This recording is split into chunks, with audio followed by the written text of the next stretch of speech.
امشب در 24 آزادی 2 گروگان اسرائیلی روز همزمان با تلاش‌ها برای تمدید آتش‌بس. نتانیاهو میگه امکان نداره اسرائیل به جنگ باز نگرده. عقب نشینی رهبر جمهوری اسلامی از تهدید نابودی اسرائیل. علی خامنه‌ای میگه دیدگاه جمهوری اسلامی به دریا انداختن یهودیان نیست. افزایش حمایت‌ها از ادامه جنگ با اوکراین در افکار عمومی روسیه. دیپلمات‌های آمریکایی میگن پوتین فعلاً علاقه‌ای به پایان جنگ نداره.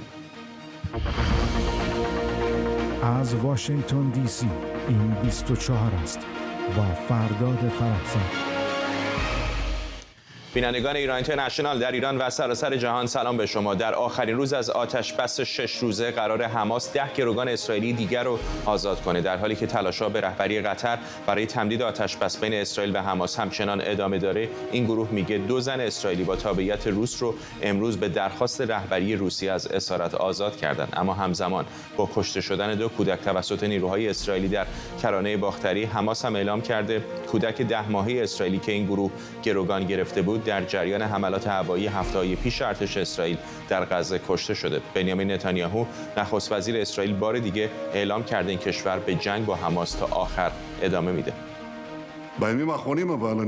در روزهای اخیر این سوال مطرح شده که آیا پس از تکمیل این مرحله از بازگرداندن گروگان‌هایمان اسرائیل دوباره به جنگ باز خواهد گشت؟ پاسخ من یک بله صریح و قاطع است. هیچ موقعیتی وجود نداره که در آن ما به جنگ تا آخر باز نگردیم. این سیاست من است. تمام کابینه امنیتی هم پشت آن است. کل دولت پشت آن است. سربازان هم پشت آن هستند. مردم هم پشت آن هستند. و این دقیقاً همان کاری است که من خواهم کرد.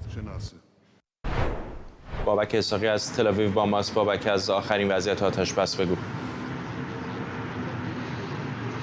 در حال حاضر همانطور که گفتید از 4 بعد از ظهر که قرار بود که تبادل گروگان‌ها با زندانیان فلسطینی آغاز بشه، تنها 2 خانم اسرائیلی که همانطور که گفتی تابعیت روسی هم دارن آزاد شدن و این به عنوان قدردانی از ولادیمیر پوتین برای پشتیبانی از سازمان حماس هستش. اونها به اسرائیل رسیدند، وارد اسرائیل شدن و به سوی بیمارستان میرن، اما هنوز تا این ساعت آمبولانس های صلیب سرخ جهانی بقیه گروگان ها را که 10 تن هستند و در بین اونها کودکان و زنان هستند هنوز از غزه به سوی اسرائیل راه نیفتاده. یک مقام حماس گفته که این مسئله تا ساعتی دیگر انجام میشه. نگرانی هایی در اسرائیل وجود داره در این رابطه، اما مسئله اصلی در حال حاضر اگر این مرحله هم انجام بشه مسئله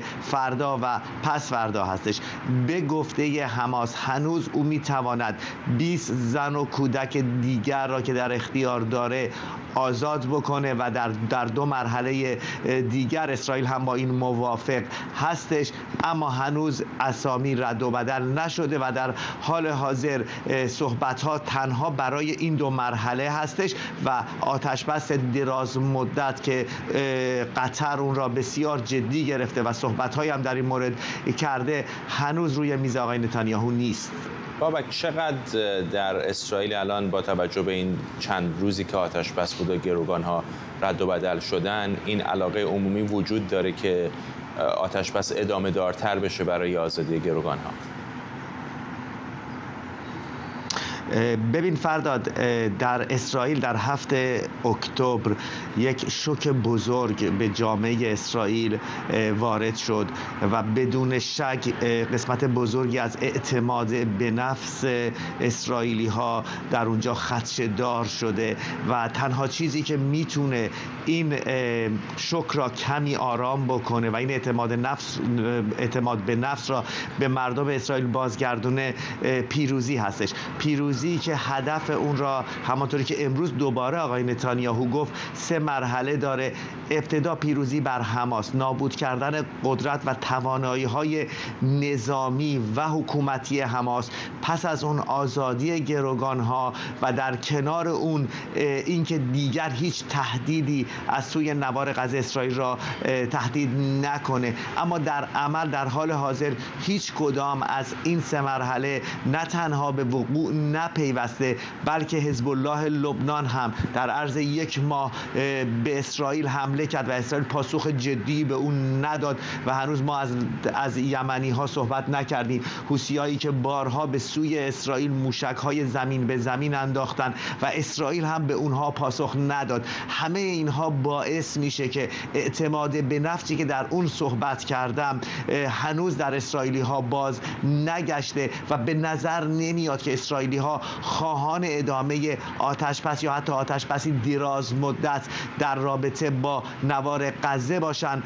همانطوری که گفتم مردم اسرائیل در پی یک پیروزی بدون شک و بدون تبصره در مقابل حماس هستند. ممنونم از تو بابک اسحاقی، خبرنگار ما در تل‌آویو. علی خامنه‌ای رهبر جمهوری اسلامی در سخنرانی امروزش از ایده به دریا ریختن اسرائیلی‌ها عقب نشینی کرده. او با تقدیر از حمله ماه پیش حماس به اسرائیل گفته دیدگاه جمهوری اسلامی به دریا ریختن یهودیان و به گفته او صهیونیستانی است. او اضافه کرده که راه حل مورد نظر جمهوری اسلامی همه‌پرسی در فلسطین. در سالهای گذشته رهبر جمهوری اسلامی و مقامات ارشد اون بارها از نابودی اسرائیل حرف زده و حتی روز شمار نابودی اسرائیل رو در خیابان‌ها نصب کردند. به دروغ میگن که ایران میگه که باعثی یهودی ها رو یا صهیونیست ها رو به دریا بریزن. نه، این حرف و دیگران یه وقتای قبلها کسایی از عرب ها گفتن. ما هیچ وقت نگفتیم اینو. ما کسی رو به دریا نمیریزیم. روح الله رحیمپور تحلیلگر سیاسی از ترکیه با ماست. آقای رحیمپور، علیرغم ادعای رهبر جمهوری اسلامی فایل تصویری و صوتیش وجود داره که بعضی از سران سپاه پاسداران اشارات مشابهی داشتن، آیا حرفای او رو عقب نشینی می‌بینید در شرایط فعلی منطقه؟ با درود بر شما بینندگان محترم، بله قطعا عقب نشینی هست. من 3 تا دلیل رو دارم بابت اینکه این رو عقب نشینی میدونم. اول اینکه جمهوری اسلامی به ویژه بعد از شروع عملیات زمینی از طرف اسرائیل تلاش کرده که کاری بکنه دامنه جنگ به سمت مرزهای اون کشیده نشه. ما هنوز نمیدونیم در دیدار علی خامنه‌ای و اسماعیل هنیه واقعا چه گذشته، ولی رسانه‌ها واژه‌ای رو استفاده کردن، عبارت‌هایی رو استفاده کردن که نشون میداد مایل به درگیر شدن در جنگ نیست جمهوری اسلامی. دومین مسئله این هست که این در واقع پافشاری بر ادعای نابودی اسرائیل ممکنه که به نابودی فلسطین و در نهایت نابودی آرمان قدس منتهی بشه. نه جمهوری اسلامی نه حماس هیچ کدومشون احتمالاً باور نمی‌کردن که اسرائیل بخواد با این حجم به صورت گسترده عملیات زمینی خودش رو انجام بده. و به همین دلیل بود که مثلا مقامات جمهوری اسلامی تاکید می‌کردن که اگر قرار باشه دامنه جنگ رو اسرائیل گسترش بده، جبهه‌های جدید ایجاد خواهد شد. ولی اسرائیل این کار رو کرد، اما کسی توان رویارویی باهاش رو در واقع نشون نداد و کسی کاری بهش نکرد. یعنی اینکه سنبه طرف مقابل پرزور بوده و الان ممکنه اصرار بر اون ادعاها و اون آرمانها هزینه گزافی رو بر دست مدعیان بگذاره. سومین مسئله اینه که این آتشبس فعلی یا این وقفه بشردوستانه فعلی که قرار نیست نامحدود باشه. به هر حال گروگان‌ها و اسرا به هر حال تموم خواهند شد. اسرائیل در این صورت اگر بخواد برنامه خودش رو ادامه بده، نتیجهش این خواهد شد که غزه از حماس پاکسازی بشه. در خوشبینانه ترین حالت کنترل غزه به دست تشکیلات خودگردان خواهد افتاد که اساساً تمایل به جنگ ندارن، تمایل به صلح و مذاکره دارن. وقتی که این وضعیت شکل بگیره و گروه‌های جهادیان، گروه‌های مقاومتی نیابتی جمهوری اسلامی در درون اراضی فلسطین نتونن کاری انجام بدن، حداقل به لحاظ وجهه بین‌الملل استفاده کردن از واژه همه پرسی به نظر میرسه ظاهر و صلاح‌تر از واژه نابودی باشه که رهبر جمهوری اسلامی سعی میکنه واژه همه پرسی رو استفاده بکنه. این به نظر میرسه بهتر از واژه نابودی هست، چون احتمال درگیری‌های مستقیم و نزاع مسلحانه‌ای که منجر به نابودی اسرائیل بشه اساساً بعد از این اتفاقات اخیر به نظر میرسه که بسیار کمرنگ شده. این 3 دلیل از نظر من میتونه متقاعد بکنه حداقل من رو بابت اینکه این صحبت اخیر رهبر جمهوری اسلامی یک عقب نشینی هست. اگه بخوایم یه تصویری بدیم از موقعیت جمهوری اسلامی در منطقه به خصوص به واسطه نیروهای نیابتیش قبل و بعد از حملات 7 اکتبر به نظرتون الان جایگاه جمهوری اسلامی در منطقه به زعم کشورهای همسایه به خصوص چطوره؟ در سالهای قبل حداقل نیروی قدس سپاه پاسداران به گونه‌ای عمل کرده بود که به نظر می‌رسید ابتکار عمل در منطقه خاورمیانه داره، میتونه تحرکات کنشی رو از خودش نشون بده در میدان. ولی واقعیت اینه که بعد از عملیات طوفان الاقصی که حماس بر علیه اسرائیل انجام داد، نیروهای نیابتی که متصل به سپاه قدس هستند یا در واقع تحت حمایت جمهوری اسلامی هستند، تحرک تاکتیکی جدی رو از خودشون نشون ندادن. موشک پراکنی های گاه و بیگاه حوثی ها یا مثلا راکت هایی که گاه و بیگاه از جنوب لبنان داره در واقع شلیک میشه، اینها عملیات های تاکتیکی نیستن، بیشتر وضعیت ایذایی رو نشون میده. این یعنی اینکه جمهوری اسلامی در وضعیت استراتژیک خودش در خاورمیانه شرایط ابتکار عمل و عاملیت رو از دست داده. به ویژه اینکه هشت شعبی ها در عراق تحت فشار نیروهای سیاسی قرار گرفتن و تعدادی از نمایندگان پارلمان تهدید جدی کردن بابت اینکه هشت شعبی وارد این درگیری ها نشه.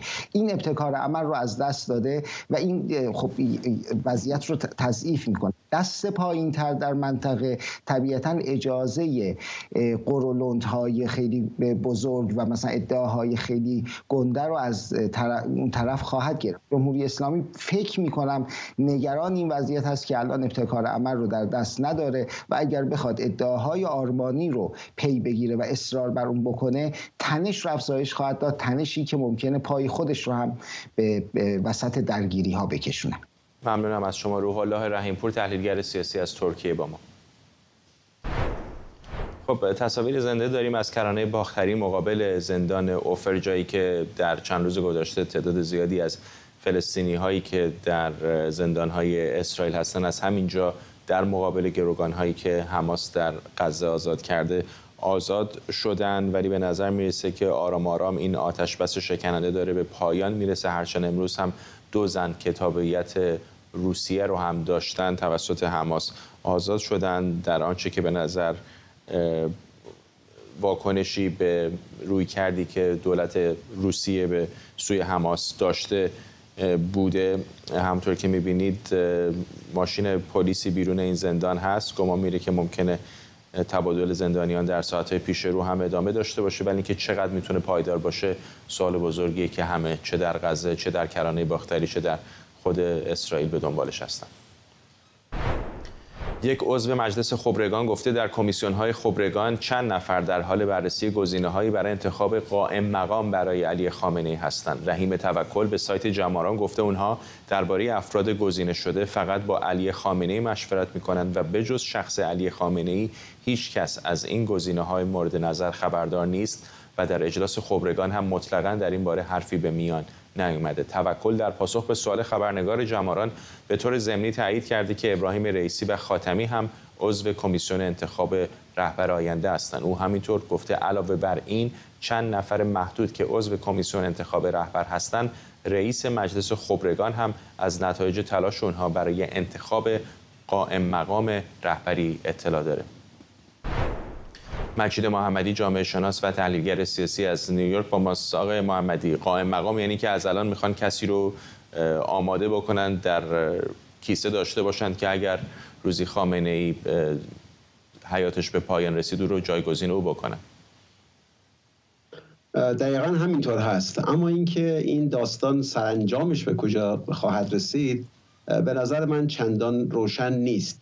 رهبر آینده رو نه روحانیون، نه اعضای مجلس خبرگان، بلکه اون جماعتی از فرماندهان سپاه که به آقای خاتمی نامه نوشتند و آقای سلیمانی هم جزءش بود، اونها هستند که به نظر من تعیین کننده رهبر آینده خواهند بود. این یک نوع رقابت هست، این کاری که داره انجام میشه در مجلس خبرگان یک نوع رقابت هست میان بخش دیوان سالاری مذهبی حکومت با بخش نظامی امنیتی. مشخص نیست که این رقابت به چه سمت و سوی میره، اما چرا این کار دارن میکنند؟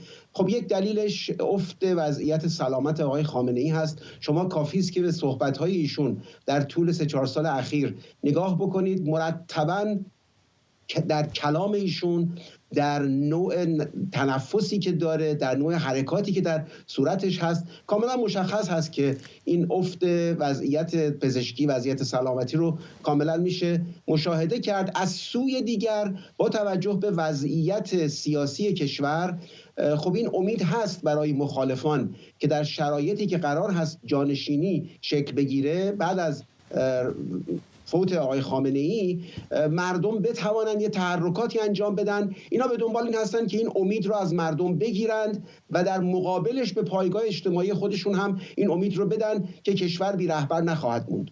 به نظرتون گزینه‌هایی که الان تو ذهنشون داره میگذره، به خصوص در بین همین سپاهیان که گفتید، چه کسانی هستن؟ من فکر کنم معیارها مهمتر هست تا اینکه گزینه‌ها چه خواهد بود. رهبر آینده رو اینها حتما فردی در حدود 50 سال در نظر خواهند گرفت، در حدود 50 سال، نمی‌آید دقیقاً 50 سال، برای اینکه میخوان تا مثلا 4 دهه دیگر بحران جانشینی نداشته باشن. و معیار دوم هم این هست که کسی انتخاب خواهد شد که در طی 3 دهه گذشته از چم و خم دستگاه امنیتی، دستگاه نظامی باید مطلع باشه، باید در میان اینها باشه، باید خودی باشه در میان اعضای شورای امنیت ملی، فرماندهان سپاه، نیروهایی که این آتش به اختیارها رو هدایت میکنن. باید یه فردی باشه که در درون سیستم کاملا جا افتاده باشه. از همین جهت هم هست که معمولا اذهان به سوی، در شرایط امروز، به سوی مجتبی خامنه‌ای و آقای رئیسی میره، چون اینها هستن که الان مؤثر هستند در اداره بیت. حتما مجتبی نقش کلیدی داره، آقای رئیسی هم که خب در مقام رئیس دولت هست. اگر به این اسم مجتبی خامنه‌ای الان سال‌هاست میشنویم آقای محمدی، ولی خیلی نقش پررنگی در فضای عمومی نداره. چقدر این میتونه پاشنه آشیلش باشه؟ خب این یک ضعف هست که در واقع اون کسی رو که نقش رسمی داره به عنوان رئیس دولت، نقش آقای رئیسی رو تا حدود زیادی پررنگ میکنه. اما آقای رئیسی مثل مجتبی در مجموعه حرکات بیت و در واقع امپراتوری اقتصادی بیت، امپراتوری امنیتی بیت، سر و کار داشتن با مثلا دستگاه رادیو تلویزیون دولتی، آقای رئیسی در این جریانات خیلی نبوده، بیشتر مقام قضایی بوده تا قبل از 2 سال گذشته. مجتبی بوده که ارتباط خوبی داره با دستگاه تبلیغاتی، ارتباط خوبی داره با اعضای شورای امنیت ملی، فرماندهان سپاه و امپراتوری مالی که حتما نقش بازی میکنه در اینکه چه فردی رو اینها برای رهبر آینده انتخاب کنند. ممنونم از شما. مجید محمدی، جامعه شناس و تحلیلگر سیاسی از نیویورک با ما. این رو هم اشاره کنم که در برنامه دوم 24 امروز موضوع جانشینی علی خامنه‌ای رو بیشتر بررسی می‌کنیم. CNN میگه در هفته‌های اخیر شماری از برندهای رسانه‌ای و استودیوهای فیلمسازی هم تبلیغات و هم فعالیت در شبکه اجتماعی اکس متعلق به ایلان ماسک رو متوقف کردند. حساب‌های اصلی متعلق به دیزنی، پارامونت، سونی پیکچرز و وارنر برادرز و همینطور وارنر برادرز دیسکاوری از حدود 10 روز پیش در این پلتفرم فعالیتشون رو کاهش دادن و CNN میگه که این تصمیم شرکت‌ها با شدت گرفتن انتقادها از اظهار نظر ایلان ماسک زیر پستی با محتوای یهودی ستیزانه در شبکه اجتماعی اکس همزمان بوده. بیشتر این برندها به پلتفرم رقیب یعنی تردز متعلق به متا رو آوردن و فعالیتشون رو در این شبکه اجتماعی تازه تأسیس بیشتر کردن. امید معماریان، روزنامه‌نگار و تحلیلگر سیاسی از دیترویت با مساق معماریان، این روند رو ما چندین بار دیدیم. حالا الان یک سری برندهای هالیوودی هستن، در گذشته افراد و برندهای دیگری بودن، به خصوص موقعی که آقای ماسک مالکیت توییتر رو بر عهده گرفت خیلی‌ها فکر کردن که شاید این پایان حضور بسیاری از چهره‌ها و برندها باشه، ولی تا به حال اینطور نشده. چقدر فکر می‌کنید که همچنان میتونه آقای ماسک زیر تمام این فشارها ادامه بده؟ ممکن هستش که این برندها برگردن و ممکن هستش که بر نگردن، ولی این دفعه یک فرق عمده‌ای داره با دفعات قبل و اینکه بسیاری از این برندهای معروف هالیوودی از جمله پیکسار، استار وارز، استودیوهای مارول و اینها که در روز چند تا پست میذاشتن و میلیون‌ها نفر مخاطب دارن، اینها شروع کردن به اینکه اساسا دیگه پستی نزنن روی سایت اکس یا توییتر سابق. در واقع در 10 روز گذشته ما شاهد این هستیم که بسیاری از این برندها که در طی چند روز گذشته یک 2 هفته گذشته آگهی‌های خودشون رو قطع کرده بودن، یعنی میگه میلیون‌ها دلاری که سرمایه‌گذاری کردن که مثلا تبلیغ کنن محصولات خودشون رو روی سایت توییتر سابق یا همین اکس الان، اونها الان علاوه بر این قطع کردن آگهی‌ها دیگه پست هم نمیذارن، یعنی محتوایی رو به اشتراک نمیذارن. حالا دلیل این مسئله چی هست؟ آیا فقط به خاطر اظهارات ایلان ماسک هستش که حمایت کرد از یک تئوری توطئه و یا اینکه مثلا گفتن که به یهودی ستیزی دامن میزنه با مطالب خودش رو اینها، یا اینکه برمیگرده به یک مجموعه از سیاست‌ها که اکس رو ضعیف‌تر کرده نسبت به سال گذشته؟ مسئله این هستش که در طی سال گذشته از زمانی که ایلان ماسک به این شرکت توییتر رو خرید و الان اکس رو داره، از اون موقع تا حالا تصمیمات عمده‌ای گرفته که برندهای جهانی در حال این تصمیم گیری هستن که ببینن که از نظر این که برند خودشون رو حفظ بکنن و از نظر اینکه بتونن که آبروی خودشون رو، شهرت برند خودشون حفظ بکنن، آیا خوب هستش که روی این برند روی اکس باشن؟ آیا میتونن با مخاطب خودشون ارتباط درستی داشته باشن؟ آیا در دراز مدت یه سرمایه‌گذاری درستی هست یا نیست؟ این سوال اصلی هستش که مجموعه ای از تصمیماتی که ایلان ماسک گرفته میتونه که در این زمینه خب به این برندها این پیام رو بده که شاید سرمایه‌گذاری منطقی دراز مدتی نباشه. از جمله که مثلا در زمانی که ما توییتر داشتیم در طی سال‌های گذشته، یک سری از تبلیغات مرتبط با پورن، مربوط به قمار یا تبلیغ محصولات مرتبط با مواد مخدر و اینها مثل ماریجوانا و اینها مجاز نبود روی توییتر. خب از زمانی که آقای ماسک اومده این محتواها خیلی بیشتر دیده شده. اون چیزی نیستش که بسیاری از برندها ترجیح بدن که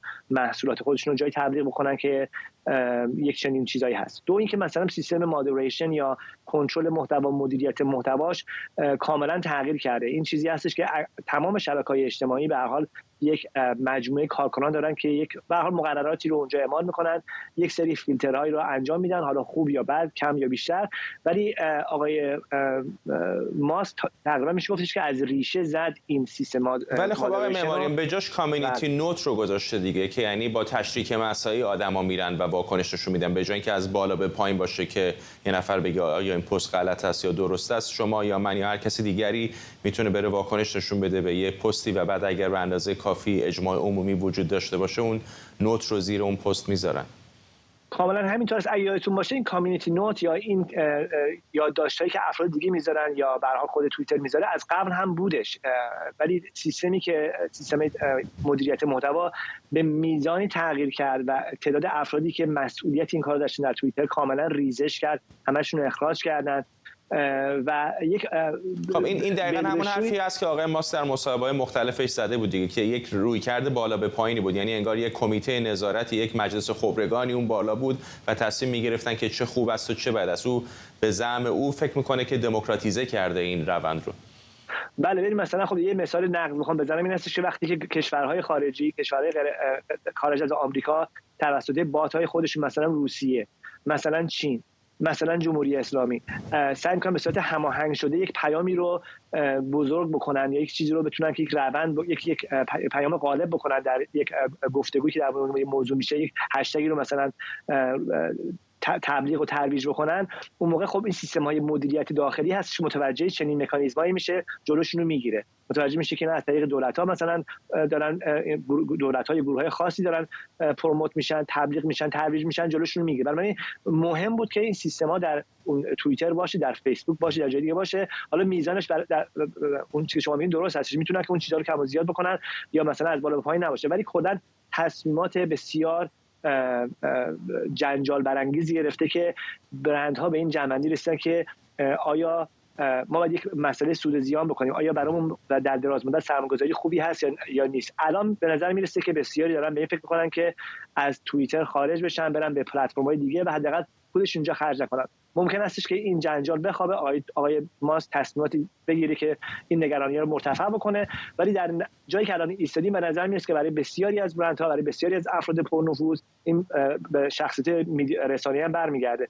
حاضر نیستن که الان دیگه بخوام وقت خودشون رو یا سرمایه خودشون رو، محتوای خودشون رو روی توییتر سابق یا همین اکس خرج بکنن و از این جهت یه بحران بزرگی برای آقای ماسک است. در مقدمه هم اشاره کردم، به نظر میاد بخش از این نگرانی‌ها مربوط به مطالب آنچه که یهودی ستیزانه خونده میشه در شبکه اجتماعی اکس هست. چقدر فکر میکنید که سفر اخیر او به اسرائیل متأثر از همین بوده؟ قطعا یک فرمون عقب بود، یک چرخش جدی بودش، ولی مسئله این هستش که بسیاری از کسانی که دنبال میکنن موضع‌گیری آقای ماسک رو اعتقادشون هستش که این سفر نمیتونه که کمک بکنه به خاطر کاری که در اتفاق میفته، یهودی اظهارات ضد یهودی که در توییتر ما داریم میبینیم اینا اتفاقی نیست و همونطوری اشاره کردم همین سیستم‌های مدیریت محتوا میتونه این چیزا رو رصد بکنه، ردیابی بکنه و بسیاری از یهودیان نگران این هستن که این باعث خشونت بشه، باعث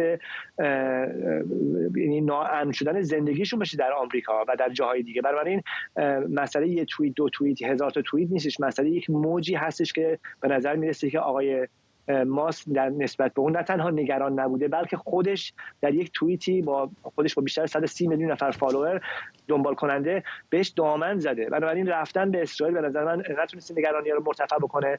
ممکن هستش که منجر بشه به اینکه همون که آقای ماسک این بار یه بار کرده که مثلا وقتی که تیم مدیریت محتوا رو متلاشی کرد، بعد وقتی که متوجه این تاثیراتش شد دوباره تیم یه قسمتش رو برگردون. ممکن هستش که تغییراتی انجام بده، ولی همین افت و خیزایی که مدیریت این مجموعه داره، همین که خود آقای ماسک همچنان در تصمیم‌گیری‌های کلان در خصوص این پلتفرم در این شبکه اجتماعی نقش داره، به نظر من یک نقطه ضعف محسوب میشه و تا زمانی که آقای ماسک یک شخص تعیین کننده هست در خود این اکس، به نظر من این مشکلات باقی خواهد بود، مگر اینکه مثلا مثل بسیار از شرکت‌های دیگه خودشون به عنوان سرمایه‌گذار ممکن است که مالک هست اینجا رو واگذار کنه به یه نفر دیگه که بتونه مدیریت بکنه. یعنی تا اون زمان به نظر میرسه که این مشکلات باقی باشه، چون که همین دو سه روز گذشته آقای ماسک دوباره توییت دیگه کرده، از یک تئوری توطئه دیگه با معروف اونو پروموت کرده، ترویج کرده که همه در طی سال گذشته به دروغ بودنش آگاه هستن. بنابراین از جهات مختلف میشه گفتش که این یه بحران جدی هستش که به خاطر افت و خیزهای بالا پایین‌های آقای ماسک هست و فکر می‌کنم که ادامه داشته باشه. ممنونم از شما. امید معماریان، روزنامه‌نگار و تحلیلگر سیاسی از دیترویت. رئیس سازمان امنیت داخلی آلمان هشدار داده که جنگ اسرائیل و حماس باعث اتحاد گروه‌های یهودی ستیز در این کشور شده و خطر حمله به یهودیان رو بالاتر برده. توماس هالدنوانگ گفته یهودی ستیزی و خصومت با اسرائیل به عنصری تبدیل شده که گروه‌های اسلامگرا، چپگرایان آلمانی و ترک‌تبار، راستگرایان افراطی و افراد عضو سازمان‌هایی به گفته او تندرو فلسطینی رو به هم پیوند میده. او اضافه کرده مفهوم مشترک اسرائیل به مفهوم دشمن ارتباطات قدمی و جدیدی میان گروه‌ها ایجاد می‌کنه که در آینده میتونه باعث همکاری‌های جدی‌تر بین اونها بشه. بامداد اسماعیلی، روزنامه‌نگار از کلن آلمان. با مساقه اسماعیلی، پیش از هر چیز حرف از این هستش که 2 جوان رو ظاهراً در آلمان پلیس دستگیر کرده به ظن دست داشتن در طراحی برای حملات تروریستی. دقیقاً صحبت از یک جوان 15 ساله هستش، ادریس دی، یک جوان آلمانی افغانستانی اهل شهر بورشایت در نزدیک شهر لیواکوزن و رسول می، یک جوان 16 ساله که میگن روس هستش از ایالت براندنبورگ. اطلاعات در مورد این 2 نفر از طریق نهادهای امنیتی خارج از کشور دریافت شده و گفته میشه که هر دو از هواداران داعش محسوب میشن.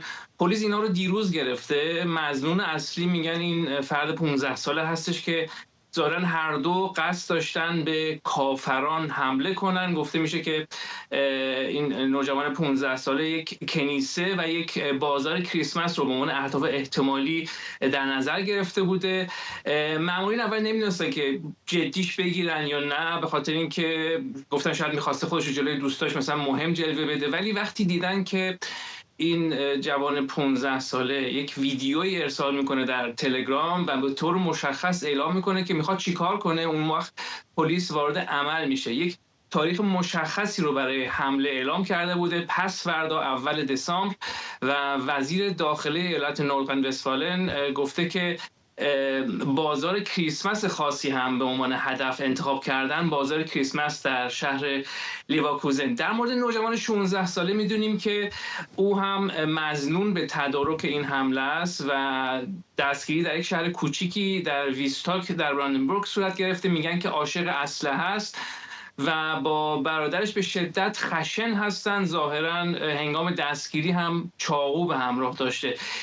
این حمله یا احتمال حمله به بازار کریسمس خب یادآور حمله 19 دسامبر 2016 هست، یعنی دقیقاً 7 سال پیش در برلین، زمانی که یک تروریست اسلامگرا با یک کامیون روبوده شده وارد بازار کریسمس شد و در واقع 13 نفر رو کشت و 67 نفر رو هم مجروح کرد. الان مدت هاست که این نهادهای امنیتی در آلمان درباره افزایش خطرات این چنینی هشدار میدن. دقیقاً این خب برمیگرده به خصوص جنگ در غزه. همونجوری که گفتین رئیس اداره فدرال حفاظت از قانون اساسی آقای توماس هالدنوان گفته که خطر نه تنها واقعی هست بلکه خیلی وقته که اینقدر جدی نبوده و خطر حمله به یک کیفیت جدیدی رسیده. اداره فدرال حفاظت از قانون اساسی واقعا مدتیه که این تمایل اعلام شده اسلامگرایان رو در غرب زیر نظر داره و خود آقای هالدنوانگ هم بارها تاکید کرده که هر روز ممکنه یک حمله اسلامگرایانه در آلمان انجام بشه با توجه به دو قطبی شدن جنگ بین اسرائیل و حماس و بین این دو مردم در واقع تهدید حالا به یک کیفیت جدیدی رسیده. ممنونم از شما. بامداد اسماعیلی از کلن آلمان.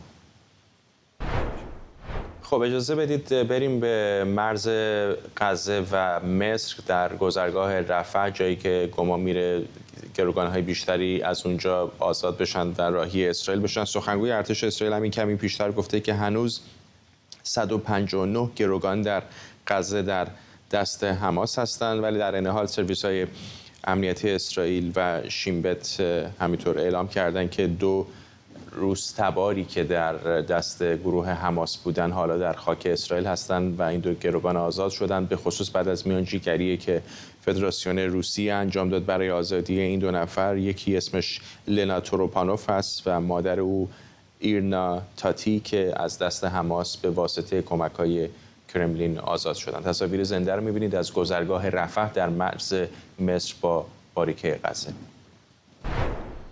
یک مقام ارشد وزارت خارجه آمریکا به خبرگزاری رویترز گفته تحلیل دولت بایدن اینه که ولادیمیر پوتین رئیس جمهوری روسیه تا زمان اعلام نتایج انتخابات ریاست جمهوری آمریکا که حدود 1 سال دیگه برگزار میشه جنگ با اوکراین رو تموم نمیکنه. دونالد ترامپ رئیس جمهوری سابق آمریکا که نامزد اصلی حزب جمهوری خواه برای رقابت با دموکرات‌ها در انتخابات 2024 پیش از این بارها از سیاست‌های دولت بایدن در حمایت از اوکراین در جنگ با روسیه انتقاد کرده و اون رو برای منافع آمریکا مضر دونسته. همزمان طبق آخرین نظرسنجی در روسیه حدود 75% مردم این کشور به طور کلی از اقدام نظامی روسیه در اوکراین حمایت می‌کنند که این درصد نسبت به نظرسنجی پیشین در چند ماه پیش حدود 9% افزایش داشته. 27% از پاسخ‌دهنده‌ها هم گفتند که با ارسال کمک‌های مالی و جنسی از نیروهای روسیه در این جنگ حمایت کردند.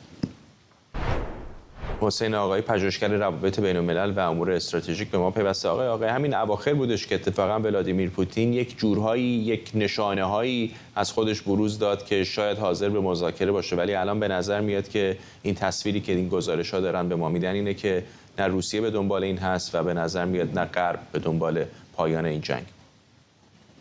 بله، پوتین سعی میکنه همیشه یه جلوه‌ای از یک سیاستمداری که اهل معامله و مذاکره هست نشون بده، ولی مذاکره و معامله‌ای که پوتین به دنبالش هست در رابطه با جنگ اوکراین معامله و مذاکره‌ای هستش که با شرط و شروط خودش هستش و فعلا به هیچ کدام از اون ابتکار عملها و پیشنهاداتی که بوده، حتی خود طرح 10 ماده‌ای زلنسکی و بقیه میانجیگرایی که انجام شد، حتی در جده آخرینش در عربستان سعودی هم جواب مثبت نداده، چون اون مذاکره اصلی و معامله اصلی رو با آمریکا میبینه یا در دوران بایدن، ولی به احتمال زیاد همونطور که این گزارش رو هم ما داشتیم پوتین به نظر من در راستای همون جنگ فرسایشی که در اوکراین مد نظر داره انقدر ادامه میده این جنگ رو به صورت فرسایشی تا برسه به مشخص شدن نتایج انتخابات آمریکا و امیدواره که ترامپ رئیس جمهور بعدی آمریکا بشه و چون ترامپ گفته که من حالا ادعا کرده که ظرف 24 ساعت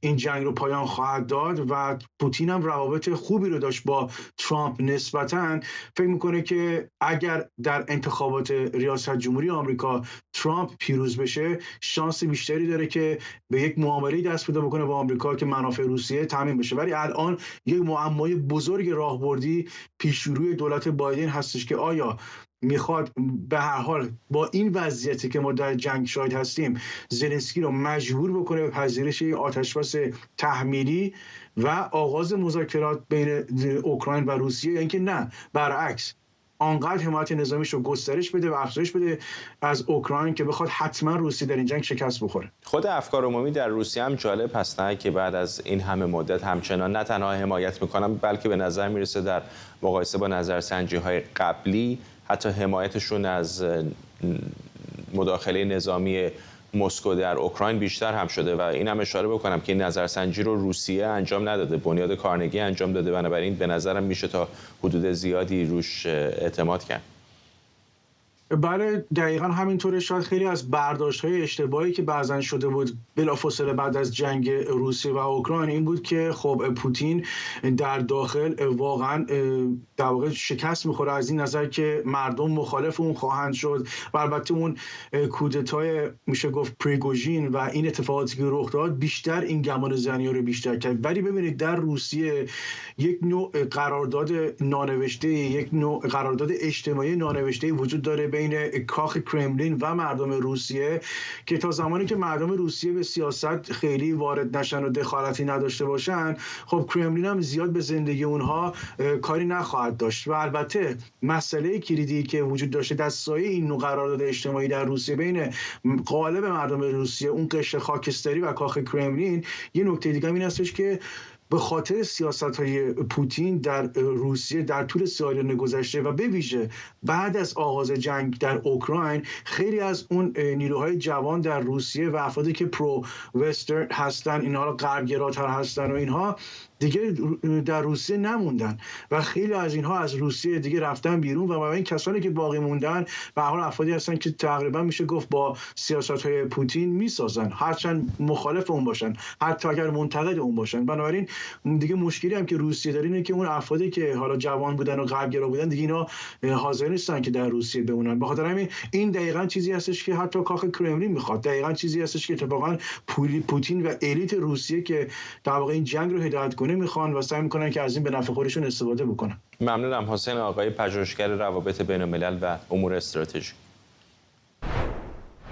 شبکه برادران کوک پشتیبانیش رو از نیکی هیلی نامزد جمهوری‌خواه در انتخابات ریاست جمهوری اعلام کرده. این شبکه میلیاردر آمریکایی در تلاشی برای کمک به جمهوری‌خواهان برای پیشی گرفتن از دونالد ترامپ میلیون‌ها دلار جمع‌آوری کرده. پشتیبانی از هیلی از طرف شبکه کوک میتونه مسیر رقابت رو عوض کنه. در هفته‌های اخیر چندین کمک کننده مالی دیگه هم اعلام کردند در مقابل ران دسنتس از خانم هیلی حمایت می‌کنند. کمیته آمریکایی‌های طرفدار اقدام برای رفاه یا AFP اکشن بازوی حمایت سیاسی شبکه کوک از خانم هیلی به عنوان نامزدی یاد کرده که توانایی پشت سر گذاشتن فرهنگ به گفته اونها سمی واشنگتن رو داره و نامزدیه که میتونه برنده بشه.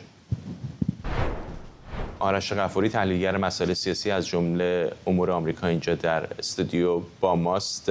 قماریه دارن میکنن رو خانم هیلی نه؟ برای اینکه حتی نفر دوم هم الان نیست. قمار به این خب مخالف ترامپ هم دیگه.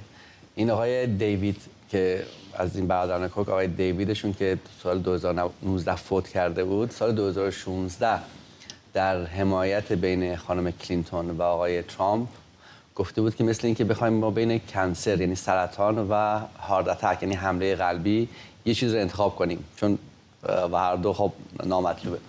2016 از ترامپ حمایت نکردن، 2020 از ترامپ حمایت نکردن.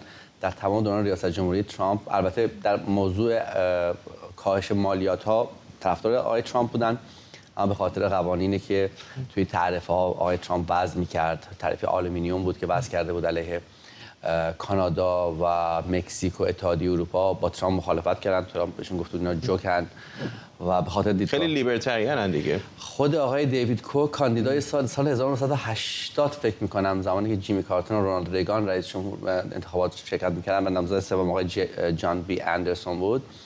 ایشون آقای دیوید کوک نامزد معاونت ریاست جمهوری از حزب لیبرتریان بود که البته رأی خب بالایی نیاورد، ولی بله لیبرتریان هستن. یعنی به اعتقاد دارن به دیدگاه دولت کوچیک که در اقتصاد دخالت نمیکنه، خیلی نقشش در اقتصاد محدوده، اون چیزی که لیبرتریان ها میخوان. و در عین حال خود آقای کوک هم دیوید هم چارلز که البته دیوید میگم فوت کرده، از لحاظ فرهنگی و به قول معروف اجتماعی لیبرال هستند. یعنی با قوانین محدود کننده برای سقط جنین یا ازدواج همجنس گرایان مشکلی ندارن، اما از لحاظ سیاسی دیدگاهی، از لحاظ اقتصادی دیدگاهی شدیداً محافظه‌کارانه داره. ولی خب از نظر همون اجتماعی اگر بخوایم بگیریم، خانم هیلی به گمانم در راست ترامپ قرار میگیره. نه خانم هیلی اتفاق از ترامپ به نظر من یه ذره محافظه‌کارتر هست، اما اون برای آقای دوسانتیس رو دارین دیگه. وقتی شما دوسانتیس الان اینا که از ترامپ حمایت نمی‌کنن، نه 2016 حمایت کردن نه 2020 حمایت کردن، باشم مشکل دارن. خب این که یه طرف قضیه است. اساساً توی انتخابات گذشتم، توی سالهای اخیر هیچ وقت انتخابات ریاست جمهوری از کاندیداها براشون پول خرج نکرده بودن. اینا کاری که میکنن این که نماینده‌های به خصوص در مجلس نمایندگان و البته سناتورها رو تعداد محدودی رو انتخاب میکنن، اونهایی که به دیدگاه‌های اقتصادی دولت کوچیک، کاهش مالیات به چیزای شبیه اعتقاد دارن و پول زیادی برای خرج میکنن که در اونجا برنده بشن. وقتی میگم پول زیاد منظورم 5 میلیون و 10 میلیون دلار نیست، 300 میلیون 400 میلیون دلاره که اینها خرج میکنن برای انتخابات، و که طرفدارای خودشون کسایی که به این دیدگاه اقتصادی اعتقاد دارن بیان توی کنگره آمریکا. توی اینجا خب شما از یه طرف چون ترامپ رو نمیخوان، از یه طرف خانم هیلی رو دارین و آقای ران دوسانتیس. اینا تو انتخابات سال 2002 سال پیش 2020 فرمانداری فلوریدا از آقای دوسانتیس حمایت کردن، اما تو انتخاباتی الان داریم که آقای دوسانتیس خیلی رفته جناح راست حزب جمهوری خواه، هم از لحاظ دیدگاه اقتصادی و هم از لحاظ دیدگاه فرهنگی، و اون کاندیدایی نیست که از نظر اینها بتونه دیدگاهشون رو برآورده کنه. خانم هیلی فکر می‌کنن مادریت میان روتر هست و میتونن روی ایشون سرمایه‌گذاری کنن. خود خانم هیلی هم به نظر میاد که دریافت این چهره‌ای که داره از خودش منعکس میکنه و یک امید دوباره پیدا کرده. در شبکه‌های اجتماعی میبینم که به دنبال یارگیری هست و کمک مالی هست.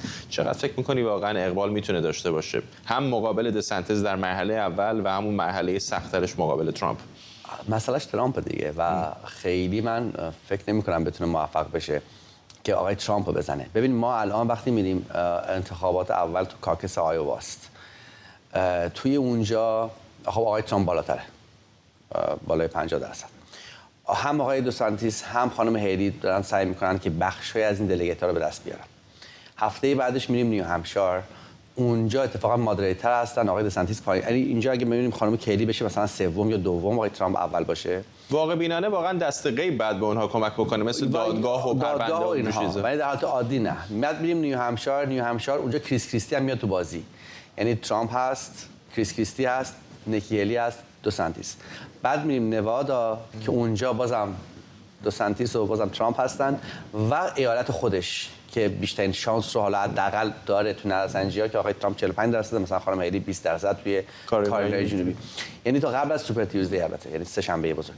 این 4 تا ایالت می‌بینیم و رأی هم تقسیم میشه، یعنی اگه آقای ترامپ رأی بالاتری به دست بیاره به نسبت رأی بالاتر تقسیم میشه بین آقای ترامپ که رأی خودش میاره، بین نیکی هیلی و آقای دوسانتیس. توی نیو همشایر هم آقای کریس کریستی، یعنی چیز زیادی به دست نمیاره که این احتیاج داره تو این ایالت‌های اول. شما اگه می‌خواید کاندیدایی رو که به قول معروف فرانت رانر هست، یعنی کاندیدای پیشتاز هست، یه جوری بیارین پایین، باید یه نمایش خیلی خوبی در مرحله اول داشته باشین. کاری که باراک اوباما تو 2008 علیه خانم کلینتون کرد در آیووا، که آیووا رو وقتی میبره با اینکه نیو همشایر رو میبازه هفته بعدش، اما آیووا رو میبره، اسمش میاره بالا، خیلی توجه میره سمتش.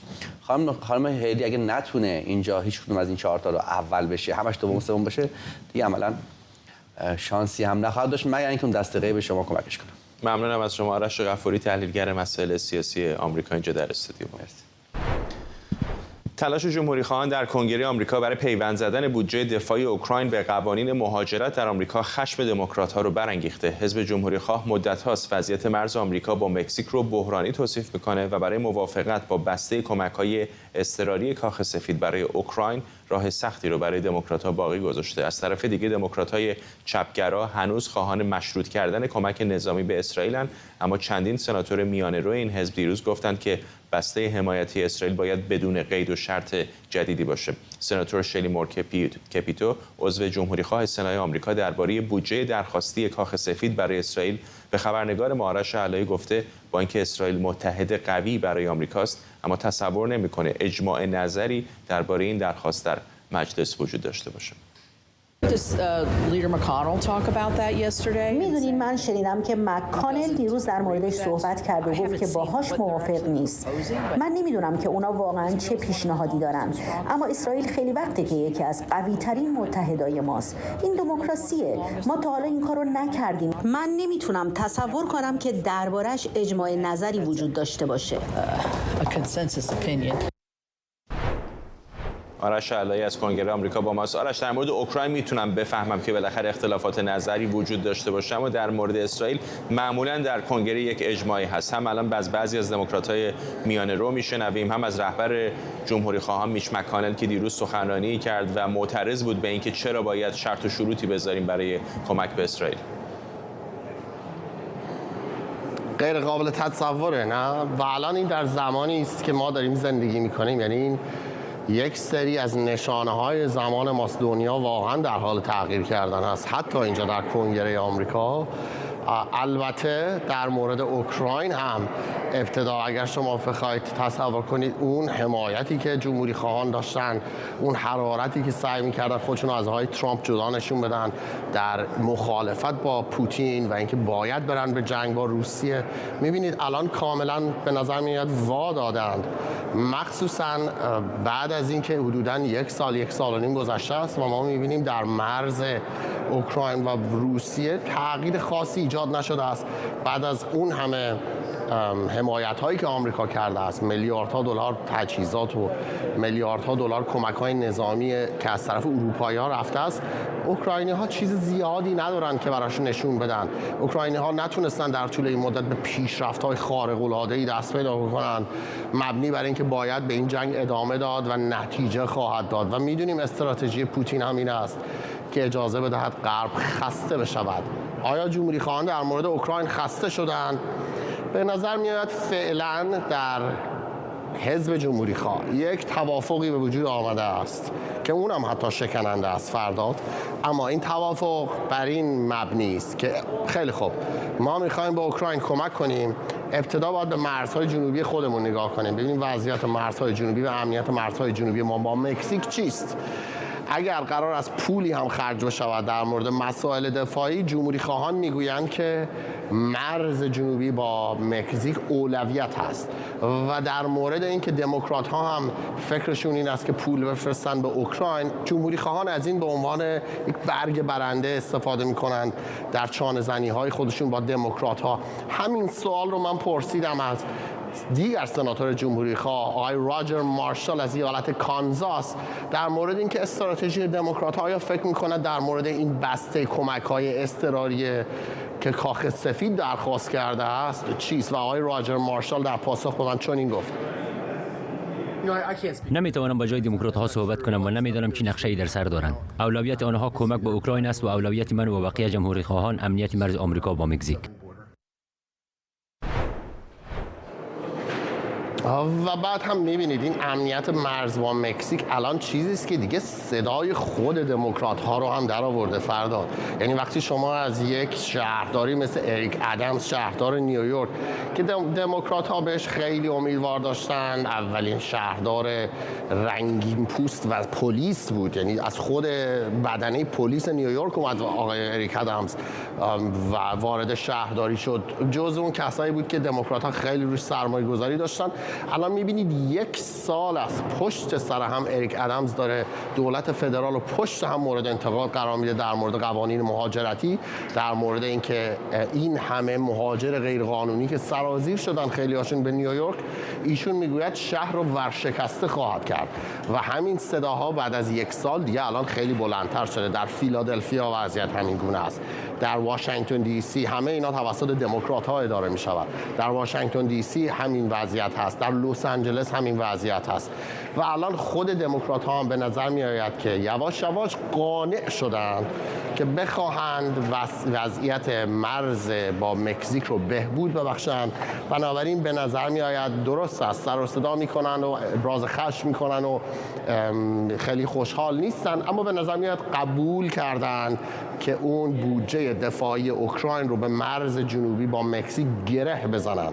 اما در زمینه بودجه دفاعی با اسرائیل هنوز توافق زیادی در خود حزب دموکرات وجود ندارد. این هم یه مسئله است که من اشاره کنم، سناریوی سومی هم ممکن است وجود داشته باشد، این است که راجع به هیچ کدوم از اینها به توافق نرسند که بسیار غیر محتمل هست، اما با این وضعی که ما در کنگره داریم خیلی هم بعید نیست و اگر این اتفاق بیفتد اون وقت باید منتظر بحران بسیار بزرگی در واشنگتن دی سی باشیم. ممنونم از تو آرش علی، خبرنگار ما در کنگره.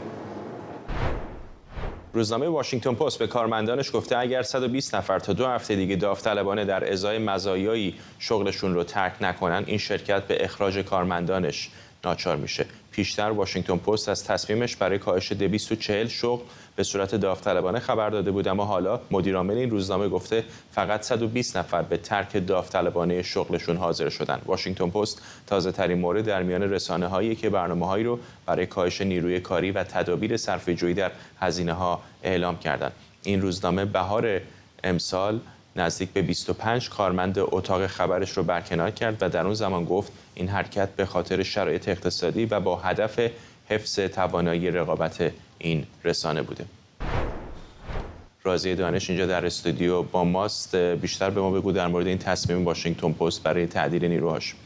البته اول از همه باید این نکته رو بگم که واشنگتن پست تنها رسانه‌ای نیست که اقدام کرده به تعدیل خبرنگارانش.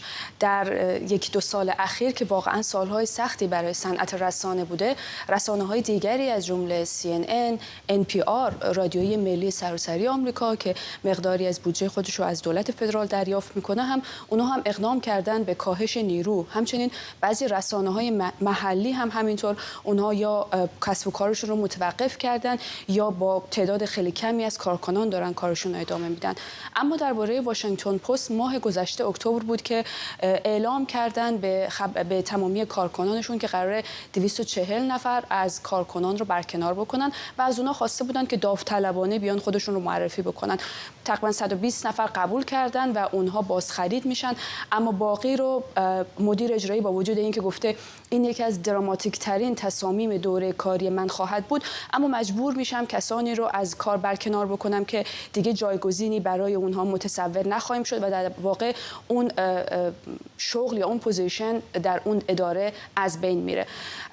سر و صدای خیلی زیادی کرده اهالی رسانه، همچنین نه فقط در واشنگتن پست بلکه در بقیه رسانه‌ها هم خیلی مدته که دارن در مورد این مسئله صحبت میکنن. اونا میگن همینطور گرچه حالا مدیریت این رسانه‌ها اعلام میکنن که به خاطر بحران اقتصادی ما داریم اقدام به این عمل کردیم، اما اونا میگن که چطوره که مالک خبرگزاری واشنگتن پست که یکی از ثروتمندترین افراد در جهانه، جف بیزوس، نمیتونه با تصمیم گیری درست کارمندانی رو که سالها تجربه دارند و خیلی سخت کوش هستند رو نمیتونه در این اداره نگه داره. گرچه اونها هم اشاره میکنن که یکی از مهمترین عوامل این بحران اقتصادی برای رسانه‌ها نوع عملکرد رسانه‌های اجتماعی از جمله فیسبوک و گوگل که اونها درآمدهای تبلیغاتی این خبرگزاری‌ها رو از اونها گرفتن و جایگزین دیگه‌ای ندارن. به نظر میاد چند تا موضوع مختلف این پازل رو به اینجا رسونده. اینطور نیست؟ یعنی هوش مصنوعی از یک طرف خیلی از کارها رو داره میکنه، رقابت بسیار شدید شده با توجه به شبکه‌های اجتماعی و وضعیت تبلیغات خیلی متفاوت شده با چند سال پیش. آره دقیقاً، مسئله تبلیغات رو که واقعا اشاره کردم مسئله خیلی مهمیه که حتی حتی خود این مدیریت واشنگتن پست هم اعلام کرده که ما احتمال داره که در سال جاری میلادی 100 میلیون دلار رو ما از دست بدیم و ما راه دیگه‌ای برای جبرانش نداریم و مجبور هستیم که تعدیل نیرو بکنیم، چون یکی کاهش اشتراک دیجیتال رو باش مواجه شدیم که همون